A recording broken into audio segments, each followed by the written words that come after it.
So Donald Stojack and Angela Durrant are gonna talk today about finding your authentic voice. And we're kind of been visiting some topics. I think they're subtle, but they're big. We clued into happiness with Daniel a couple weeks ago, and then Tony helped us with really, focusing on the listening part, which is crucial. Okay. So now we're feeling good. And now, we've got our listening ears tuned, so we got that communication coming back at us. Okay. Now we've got to be able to come into the marketplace where they said, "Oh, I don't know about you." You want them to say, "Yeah," right? Would you say that's how it works, Angela? When you get that authentic voice rolling?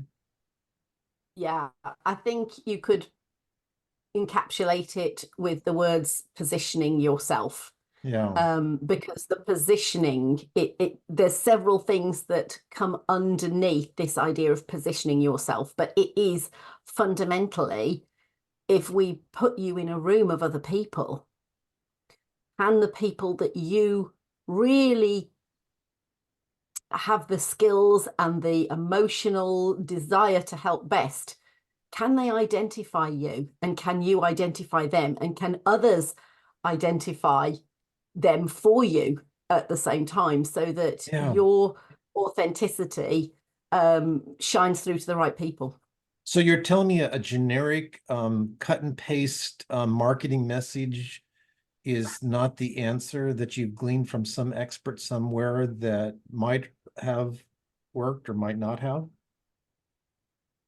Absolutely not. In fact, I've just done, I'm supposed, as you can see from my name, I run a community called the Visible Club, which is really helping people get in front of their ideal clients, coaches and consultants. I love people that have something invisible and intangible to sell, because it's always easy to sell a packet of biscuits than it is coaching or consulting or transformation. We, And we maybe I call we just like call the it challenge. selling air, right? Yeah. So like maybe I just love the challenge or something here. I'm not sure, Yeah. but we were supposed to have an hour session that turned into 2.5 hours of niche refinement and gateway messaging. And it was a real eye-opener, not just for them, but for me, because as we dug deeper and deeper and deeper, and we went down the rabbit hole of this, we started to see that your authentic voice is maybe we all know what that means. It's kind of like the bit that makes you feel you, and the bit that you feel that you can stand out with, that makes you different, and that feels unique to you.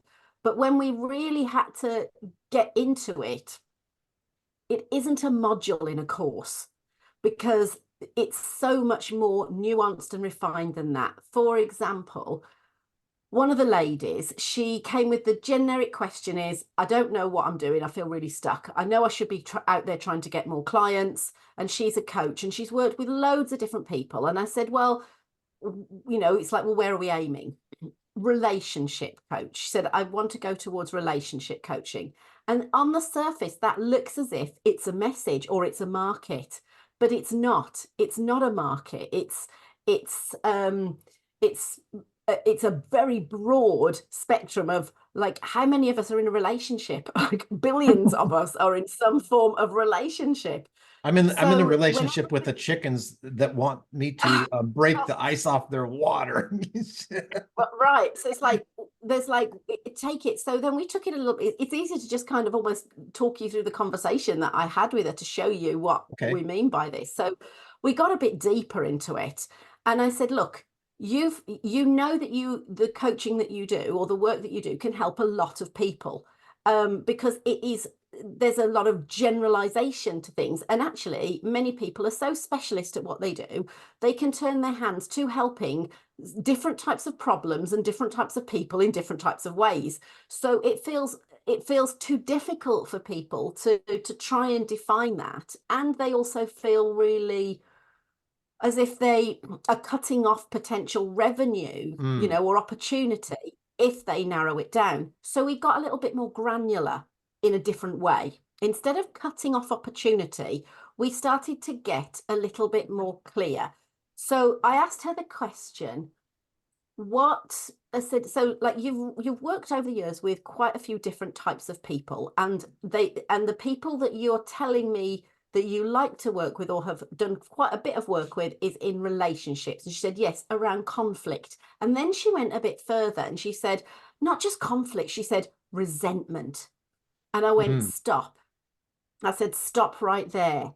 I said, what if your gateway message out in the marketplace was not about conflict in relationship, because you can go on LinkedIn or Facebook and you can find a million people that are saying, I help you resolve your relationship conflicts. I said, what if you became the resentment queen almost, that your whole message was around the gateway topic of resentment, because you knew that as soon as somebody comes to you, that resentment is only the tip of the iceberg of everything else that you're going to end up dealing with them with in terms of their relationships. But we have to choose, as somebody once said to me, a tip of the spear or a gateway piece of messaging that makes sense to you, and that you feel confident to talk about and want to talk about, that actually can make you stand out as separate. And it could be so many different things, but as soon as we happened on, I didn't give her that idea of resentment. She kind of said, that's the thing, and anger, that's the thing that just seems to keep coming up. So we started to then look at It how become we Angela, could, it kind of becomes the thing that sells the thing, right? And right. so we have all of these things on the shelf, but nobody wants to plow through all those things on the shelf.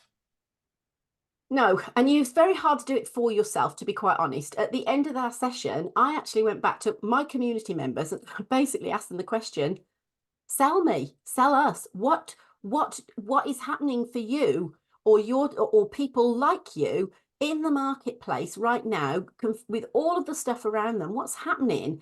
What could I say that would pique your interest, the type of people that you are? Because there's much more psychological and emotional kind of nuance to even an ideal client. It's not, I like coaches and consultants, but it's not every coach and consultant. They are a certain type of person and they're in a certain type of mindset. So they started to say things to me that I hadn't even thought of, which is why I think the idea of brainstorming around messaging and niche is so important. So I'm more than happy to brainstorm with people on here as well. But they'd said to me about honesty and about not having to um and about getting out of, an obvious one of getting out of overwhelm, but they talked about clarity and grounding, and they talked about brainstorming out, and they talked about niching and messaging, and how we had a more honest approach, or talking honest truth to people. I thought, well, that's not a message that I've even put out into the marketplace Hmm. at all, because you're sitting on island B, very good at what you do, and have kind of come out the other side, and all the people that you want to speak to are not even seeing things in your perspective right now. And so it's sitting in their shoes, and your authentic voice having to understand what it is that you really bring to the table, so that you can turn that into those gateway pieces, the thing that sells the thing.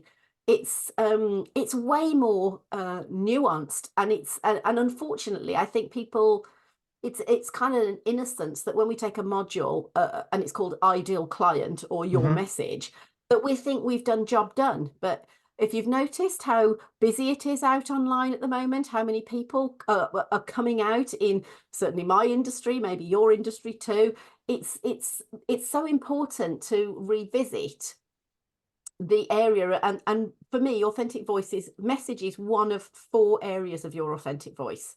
So the first one is what I would class as your mission. Who, your mission, like, why does your business need to exist? Why are you in it? What is it about the types of work and the types of people, like your big why? What is it about it that you can keep returning to day in, day out, when you feel really rubbish and you don't feel like showing up and you don't feel like doing it, nothing's working? What's the thing that you can remind you that there's a reason that you started this and that you're doing it, because you're going to need it at some point, if not today. So your Yeah. mission is one of them. your message, your market, and then your physical voice and your presence. Because I kind of say like energy is the front and the back end, like the bookends of business to me. We talked about energy, Donald, all the time, haven't we? Yeah, You know, we we have. talk about the energetics of things. But your energy, almost like I call it your inside impression, you know, the thing that kind of impresses upon you that you're even going to do this in the first place, your inside impression. And then all those other things that you put together that become your outside expression of You know, what that is. as you're saying this, Angela, I come to my, Tyler a few months back took us through the avatar exercise. That if you can revisit that, just Donald Stojack talks with Tyler Ellison. You can probably go back and find the YouTube video, and he gave us that tool, for going through and analyzing your market. Tyler, when you think about that, it's almost like turning it back on ourselves, because in that exercise you go through, what magazines do they read, where do they hang out? Probably the exercise for each of us is what magazines do we read, right? And where do we hang out? Richard's going to go over to Jazz Alley in Seattle this weekend. So, it's like looking at yourself, right? And sitting with that bit. And you might be missing something. You're making some assumptions or you're overlooking it, correct? Which is that what you're saying, Angela? I am, and I often find particularly, I mean, Well, it's like really I like can't Angela, as we work together too. I'm just gonna spitball some stuff go out for it. here. It's like when I met Angela, I mean, I like I do it like I've trained you guys since I did some Google research, right? And she's got quite a lineage. I mean, she has relatives that were some of the big performers on stage in the United Kingdom. And Anthony, if you can tell from Angela's speaking, she's from Cardiff in Wales, so you can hear that British brogue in there. But um, Formby is her, and I'm forgetting the first name. You see my brain. George Formby is my uncle. George Yes, you George can YouTube. Formby, incredible performer in the 1900s in the United Kingdom. That's Angela's family, okay? And so when I met her, I says, okay, we need to bring this to the front, and so that's part of you. And her daughter is an avid dancer, right? And there's all kinds of things that are us. And she just got a dog, right? And it's these things that are right in front of us that make us who we are, that sometimes we forget. Jean-Luc, you've got a piano, right? You're getting back to playing it. And you think, of what does this have to do with my authentic voice? Because it's who you are, right? Tyler's in this race to outbeat his Pelotron machine. That's who he is, right? There's an exercise that I do with all of my private clients, and it's called timelines and turning points. So I'm going to share it with you. And it's something that you can do, and it's very much around this.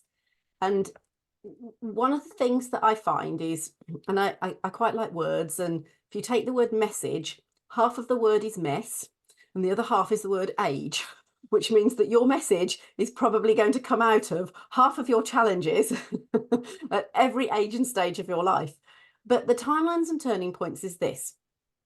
If you think about every strategic, important decision or thing that you can remember in your world that has been important, it can be a decision, it can be a bit like like Donald said, I grew up watching UK comedians really perform at a high level on the stages, and I was 7 and 8 years old, and watching these comedians meant that I had an intrinsic understanding of audience connection with an audience without going to a course to learn it.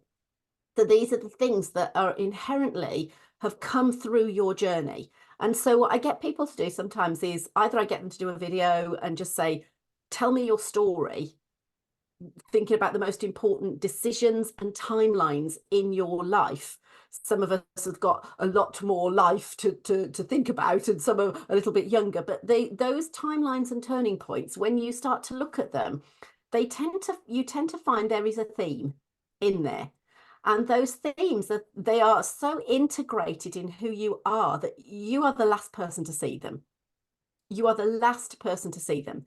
And once they come out, they form your unique take on how you deliver your message. So it doesn't even have to be the same copywriting, the same things that people are coming out on, where you can't trust where you feel as if you can't trust yourself and the things that you're saying. In fact, people work with you ultimately because of the energy that you present to them, that you can't help presenting to them because it's who you are. So I was very moved when I asked our community, because I was saying, like, how can I meet my marketplace right at the point where having a conversation with me is going to make sense to them? And guess what they didn't talk about? They didn't talk about feeling stuck or the common things that we talk about in a message. They they started to talk about the honest conversation that we were having, the fact that I was in the trenches with them, the fact that I wasn't so far removed from them that they felt as if I had it all together and they didn't. Well, that completely surprised me. They talked about empathy. They talked about sharp laser focus. They talked about qualities that I am clearly in their mind exhibiting to them that they value. Well, that was a surprise to me, because that's part of my authentic voice that I didn't even realize that people were picking up on. Mm. So it would be really interesting if you've got clients, or you've had clients or friends or people, to go and ask them, as well as you do, kind of like this timelines and turning points, what are the key areas that keep cropping up in your life? The key messages, the key things that become your authentic truth that you can't help but have to say into the world because it is you and it is your journey. And what is it that people really are seeing in you that you don't even recognize that they're actually drawn to? And when you start finding those nuggets, then how does that start moving the needle? How do you start then incorporating that so that you're presenting a much more authentic, because at the end of the day, as we get into this world we've gone from analog to digital to now artificial intelligence. I think it's making that craving for the real even deeper. And so now that you've got those nuggets of authenticity that you've missed or overlooked or discounted, now what? Well, number one, once you've got those, something's going to fall away from you. The first thing that will fall away is a sense of insecurity, Mm. because you'll realize that people really do, there is something that they are very much drawn to. And what you want to do at that point is start to filter all of your language and all of your speaking, physically or written, etc., through that filter. I.e., how can you add, say if my market like empathy, they like no hidden agendas, they like the truth, they like the honesty around it. How can I filter the things that I'm saying through that lens? So it's so very much you'll actually not be holding back on some of the things that you say. Your opinion will matter. In fact, having a point of view is the point of your message. The temptation with AI is to maybe generate some ideas and content and then cut and paste and use it, when really the idea is that you generate some ideas and then you stop at that point and you think about how you're going to filter it. If you were in conversation with your best friend and you were having a mini rant on something, because it's your truth that matters in the marketplace, not some generic perfect copywriting idea. And I think we have to get back to that, because what we have done, unfortunately, is we've got away from that with so many messages around somebody's got a secret sauce, somebody's got a magic wand, because we've taken words that sell, like the word secret or keys, or all of these words that have been used for the last 10 to 20 years in the online market space. And I think it's saturated the idea of even what it is. And so it creates a level of fear of missing out and fear with people. And not all of you want clients from a basis of them coming to you because they're fearful that if they miss out, they're not going to get the result. You want people that are committed,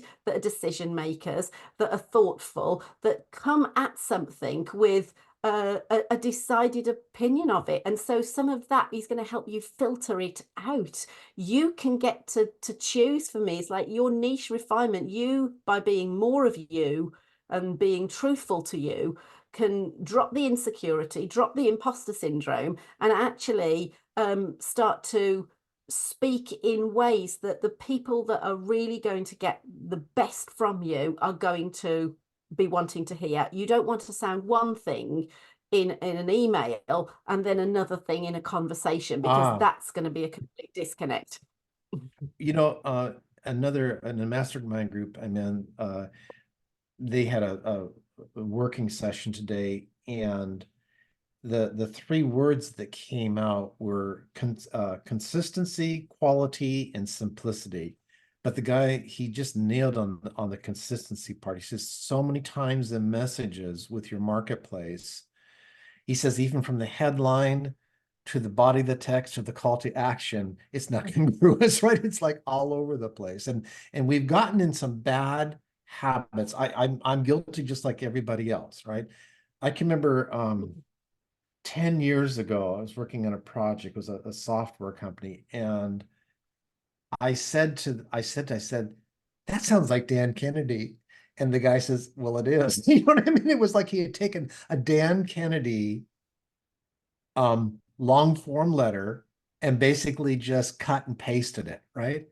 And when I read it, I mean, I said, like, it doesn't sound like you, you know? And so I told his name was Jeff. I says, Jeff, this doesn't sound like you. When we get together, that doesn't make sense. And so like you send this out to your marketplace and then they get on a call with you and it's incongruous. It's that basic, isn't it, It's that Angela? subtle. It is that bit, and somebody mentioned in there about the energetics of it, and you know, I If you would say don't I'm a if you don't practical. normally wear a suit and tie, don't take Don't wear one.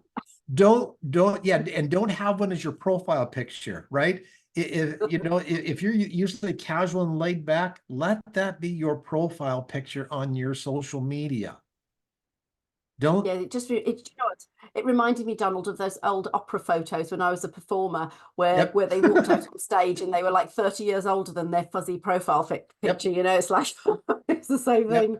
Um, I think it's really. I tell you what's challenging, and I think there's a shift, and I would love to see more people have I think the word for this year is courage, because Mm. the courage should be the courage to actually find and speak from your authentic voice isn't necessarily going to be commonplace. If we use two C's here, Hmm.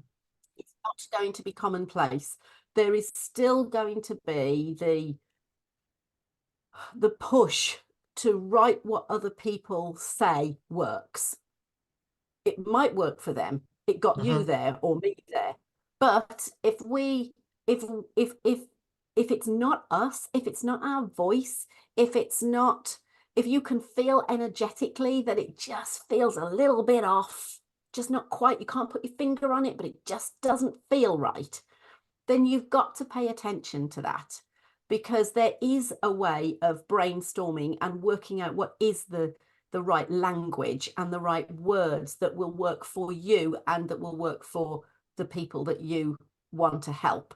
And I think that's where it's going to take two things. It's going to take courage, I think, and I'm not a particularly, I mean, I'm great on stage. You know, put me in front of 1,000, no problem. Put me in front of here, no problem. But DM somebody on LinkedIn that I don't know, I have to think about that. You know, it's like I'm not a natural extrovert in that respect. So it's so important to not be put off by templates and scripts and ideas, because I'm not working for a telephone company. I don't have to operate in that script because they say I have to. And so I think it's going to take a little bit of courage to actually sit back and go, that's not me. So what the heck is me? And if you're not sure about that, then please feel free to reach out to Donald, reach out to me, reach out to somebody, because a lot of this thing around your voice or the language around that can really happen well in a brainstorming session. you just can't see the wood for the trees sometimes, and other people can often see more about you and what you're saying than you can. And it's really helpful, a session or two on really feeling into what is going to be that will feel like it's got a flow to it is Mhm. so important. With, Second thing, actually, yeah, go on. you know, with your visible club, okay, so people come into your visible club and you've got people from all over the world, correct? And but a lot Yep. of US, based people. Um, when they come in, what are they expecting versus what actually happens? I guess in other words, see this is the problem. A lot of us are coaches, consultants. Yep. We do this for other people, right? Yep. And like you said, it's like doing it for ourselves. You might as well hit your head on a brick wall. It ain't going to happen. So when people come into your visible club, and I know you've developed a little bit of a genius there. What is the big shift that just breaks through that brick wall for them? Well, there's a couple of shifts that you have to make if you come into our visible club. And the first one, oddly, and I'm dealing with it, and I love, I'm doing courageous authenticity this session. So I've just literally had a complaint land in my inbox Oh no. from a new member. So do you want to know about it? Because it's perfect answer to this actually. Is the complaint is that when somebody comes in, it's really tempting to just want to abdicate responsibility for working this stuff out. Hmm. So I have some help and some templates. And so, say, for instance, for this particular, I'm going to give you a good example and a truthful example. So, they say they like my honest truth, you're going to get it. So, with this particular new client, we had an onboarding session. And so we work out, we set the plan for somebody like, where do you want this business to get? This isn't about following Mhm. somebody else's, 7-step process or something. There are seven, to me, there's 7 stages. You've got to set your business model and your goals. You've got to look at your marketplace refinement. You've got to get your message right. We've got to get your offers right. And then we've got to actually put some simple mechanics in place so that people can actually find their way back to you. It's no good going on a podcast if they like what they hear and there's no email trail back to you. They can't get into your world. So we've got to have at least some simple mechanics to get Mhm. them into your world, particularly online. And then we can start turning the taps on visibility and reach. We can't, and many people are trying to turn the tap on without a container for any of that to actually go into. And that's a shame because like the posts, the ideas, the stuff is going out there, but it's like water going all over the floor with nothing to actually contain it. And there's some things that are really important for that.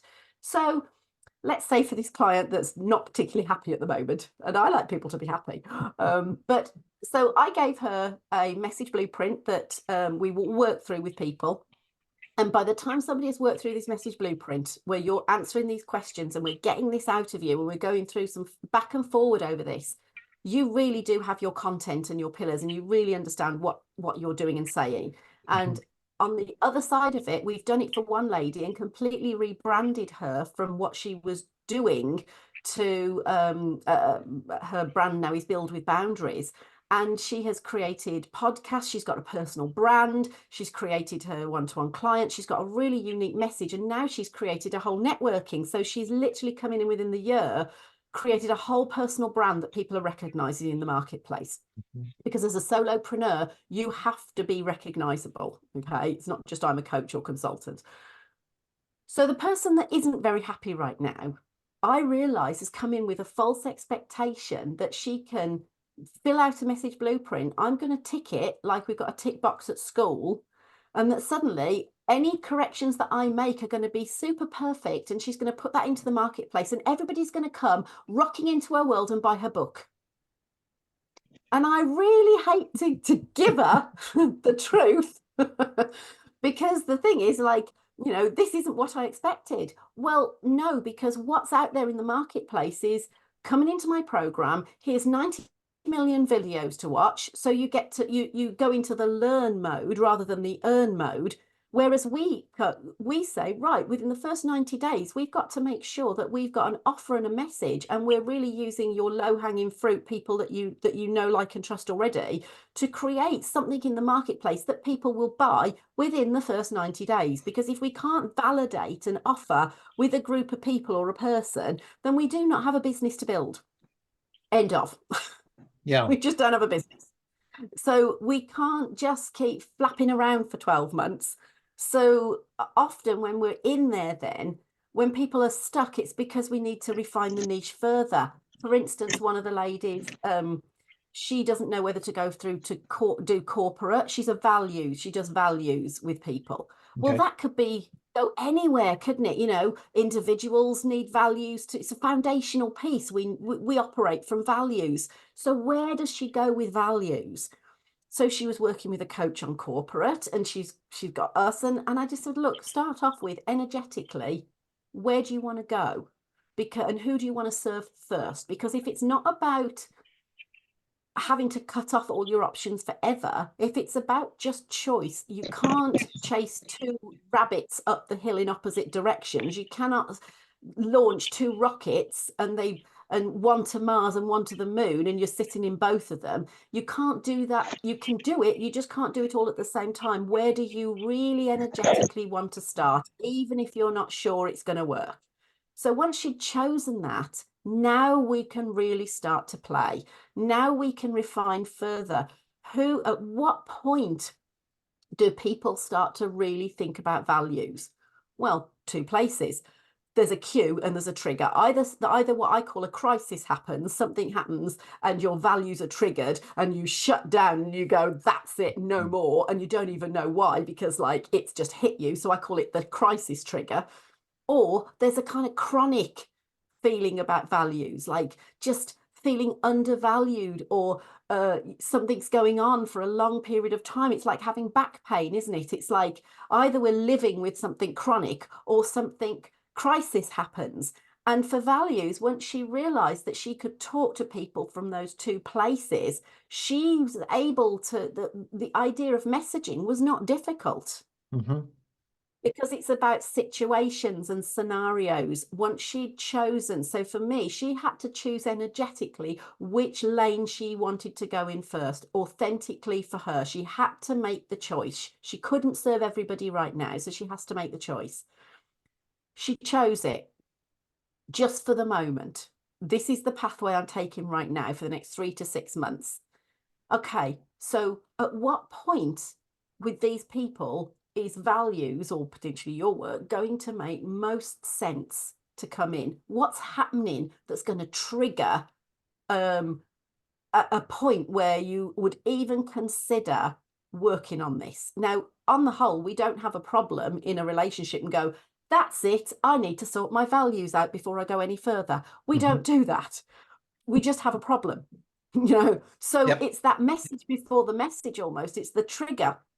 That's the thing that's most nuanced, and that's the thing that we do, because we sit down with people and we just brainstorm it. We have the same conversation as I'm having here with you now, is like, well, what does that look like? And we brainstorm it out. And then for that next week, she knows exactly what she's going out with. She knows exactly what she's doing. Now we can start to put the pieces in place. We go, because that needs to lead to a conversation. Well, what conversations is that going to lead to? Let's look at that and let's refine it. So for me, it's about having a pathway to progress every day, every week. Because as much as we would love to stand on a travelator and a formula and turn on the tap and this formula work all the time, so none of us ever have to think about it, that's not business. Yep. It's just not business. The marketplace changes, people's buying habit changes, there's more competition in there. And I actually think for the people that are courageous enough to stick in it and actually work out how to really speak to and serve people that they can truly help, I think you will start to stand out. I'm not going to say it's easy, because I don't think it is, but it doesn't mean it's difficult.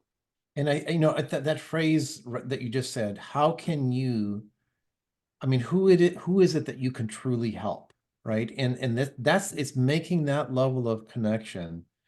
It's not everybody.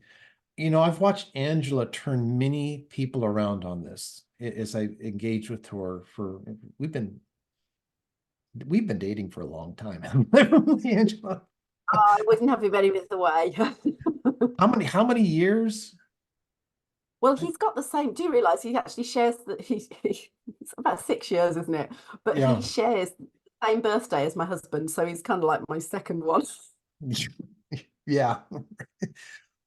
Is this helping you guys out? Does that make sense? It's just like Then it's like I we try we've and be and really we straight talking, but just and let we've you come know. at this from a number of angles. Chris Haas helped us with personal branding. Tyler shared his avatar worksheet process with us. We've had a number of people talk on this, but it's worth taking another angle at this, another look at it. Is this jogging anybody's processes? Any questions? Anybody questions? I actually do have a question, if you don't mind. I no, please go for it, Tyler. So you mentioned that we have a lot of that there are a lot of things we do or that we say or the way we say them, and that we're not even self-aware that we do it. You mentioned that earlier, where it's like, you know, it's hard for most of us to be maybe self-aware of our value, right? I think we all feel a little imposter syndrome about our successes. I think we all feel a little bit of insecurity. And all of us that are trained salespeople, you know, like the guru Donald here, we can put on a good show of confidence. Mhm. But I think my question is, how do we achieve a higher state of awareness of our Mhm. value? Good question. That's a great question. And I don't want to give you a trite answer, so let me unpack it if you're happy No, to. please. I try answer. I can Google that. Yeah. So We've Yeah, been to want that to know more. workshop. yeah. I love that question. I really do. So I think it comes from both an inside and an outside perspective. So let me deal with the inside one first. So I think the inside one first is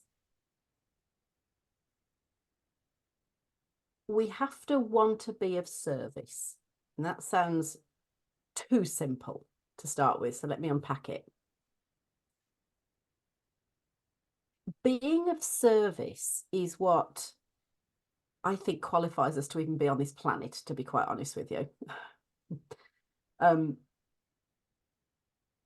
Value is like, let's distinguish the value of the human being just from being here to the value of your skills and your talents and your abilities in the world.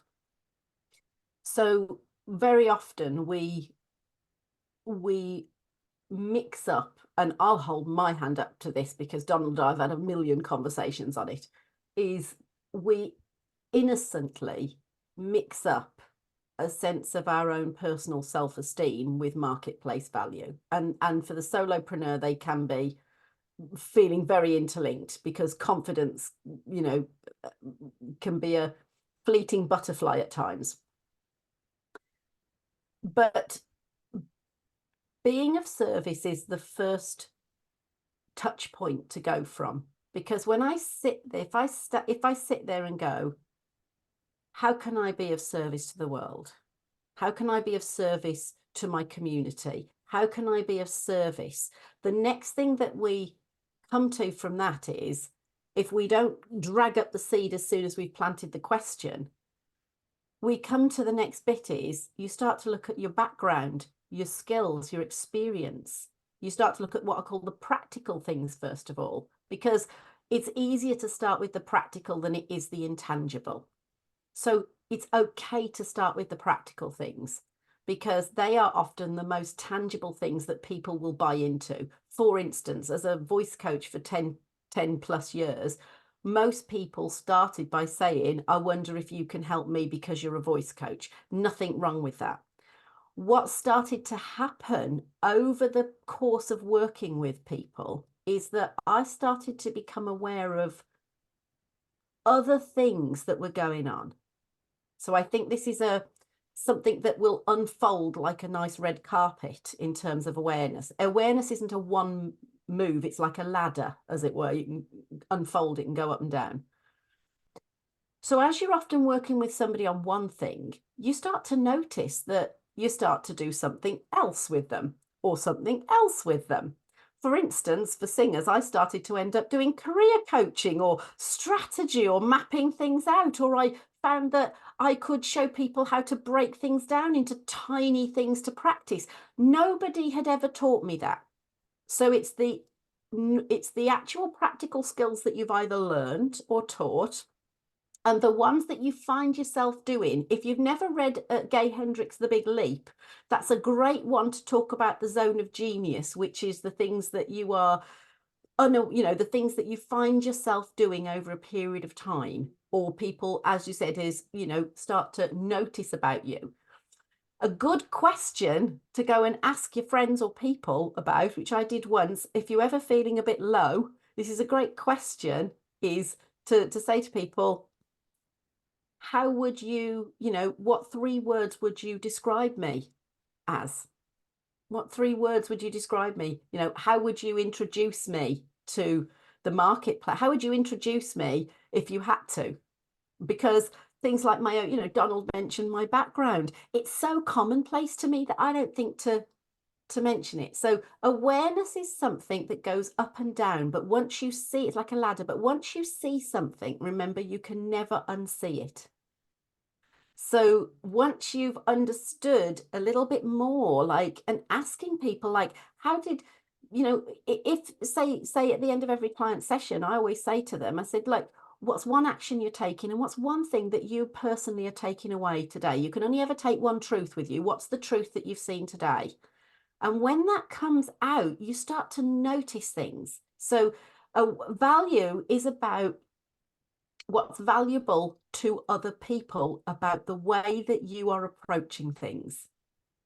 Value is what other people perceive from the way and the manner that you approach things. That includes your personal training and skill and your intangible qualities and benefits about the way that you approach things.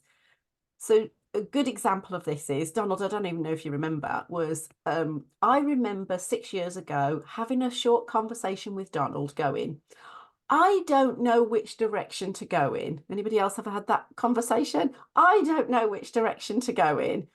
I've been running my voice coaching business for X amount of years, and it's a passion of mine. And I've got these opportunities that just seem to be showing up.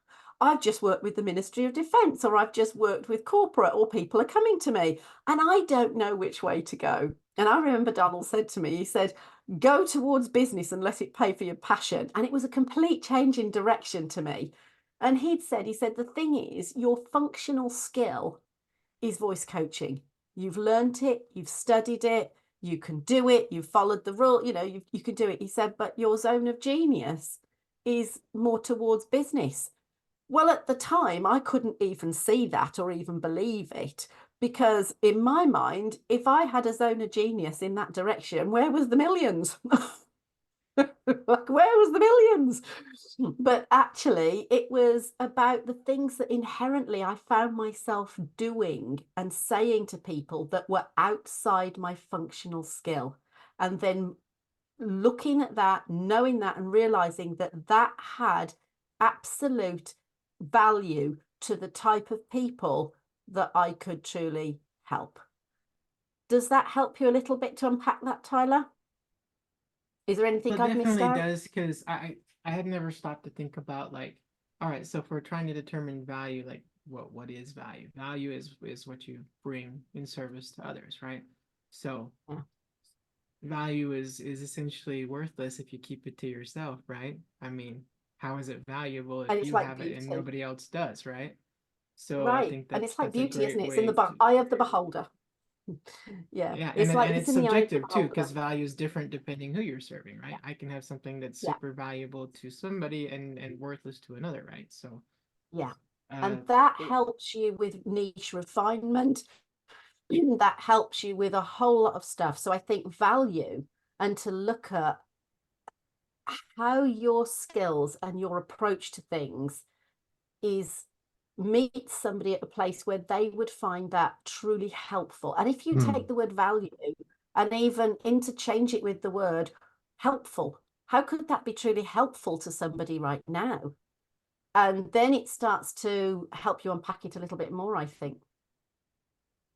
Finding that leap over, and before we run out of time here, it's interesting, Angela. I've got to talk to a gentleman later today who is a concert pianist of all things, right? And he's approaching business, and so he's on my schedule to talk to later today. He's in New York City, and a younger guy, but I said we've got the same degree from the university, and I'm thinking, right? It's funny how things come to you. Like Tyler is, I've gotten to know you. I mean, your dedication to your family and your kids. I mean, it's just like, it's like, what does that have to do with business? Well, it shows a level of trust, right? It shows a level of commitment. It's like paying attention. Eric's an incredible, well, we've got a few incredible musicians here, but when you accomplish something, you have a level of mastery. And so I remember working with Tony Robbins. We created business mastery. I remember I remember the brainstorming sessions of just coming up with that name, the name mastery, right? And so, taking a look at what have you done in your life that you've mastered. Maybe you got a black belt, or maybe whatever, right? Maybe you are the best rose pruner in your community. Don't discount any of those things. Does that make sense? And they play in all kinds of places like you can't even imagine. And we overlook that. Richard and I have gone back and forth many times because he's a very seasoned architect. And what does that have to do with anything, right? It has everything to do with everything, right? It's like don't pay attention to what's right in front of you, right? But it was just a few months ago I found out he played the trumpet. It's like, okay, where did that come from? Because he was thinking this doesn't have anything to do with anything. It has everything to do with it, right?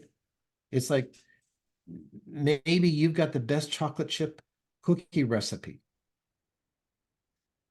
right?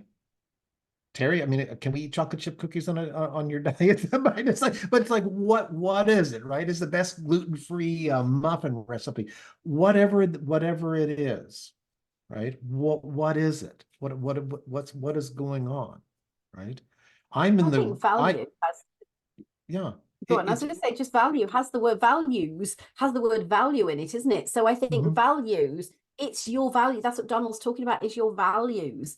And, family or faith, or, your values are running all the way through your value.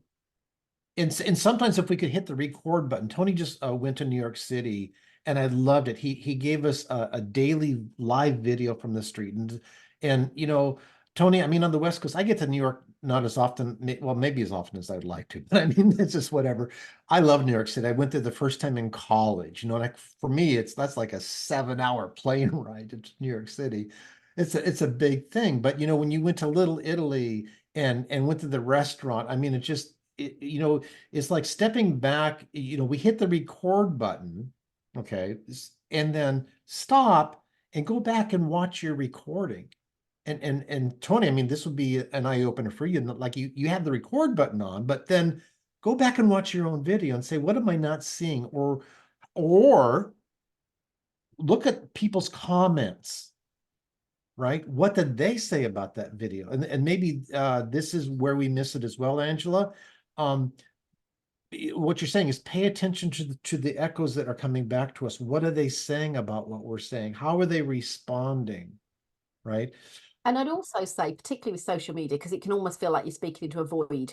And then Yeah. sometimes we tend to censor ourselves because we Mhm. either then looking for what I call the engaging points, because going, you need engagement. So if we're not careful, we kind of either censor our voice, or we water it down slightly, or we say Yeah. something in order to try and get engagement. And to Yeah. me, it's like that's where I think we have to have some courage, Yeah. because the courage comes in actually being consistent with the things that you want to say. Yeah. And we can get better and at better mastery at being ourselves more authentically and saying that with nuance. But I think don't be afraid to share your opinion, your values, your truth, and the way that makes sense to you. Yep. Because anything else, and you'll just feel a cheap version of yourself, and people won't feel you, and they need to feel you, and they want to feel you. That's the beauty of a small business or working with an individual, is that we have connection with people, and people want that. And we're over time. And Angela, I want to thank you dearly. This, I think, was very insightful. This is a lot to this is a Do lot connect to, with me, everybody. yep, this is a lot to unpack. Check Angela's Visible Club out. She's got a partner, Anka, that is just incredible. Really a powerhouse of resources there. Until I'd love to connect. Come and find me on LinkedIn, or Yep. come and connect with me. Love to. Yep. Thank you, Angela.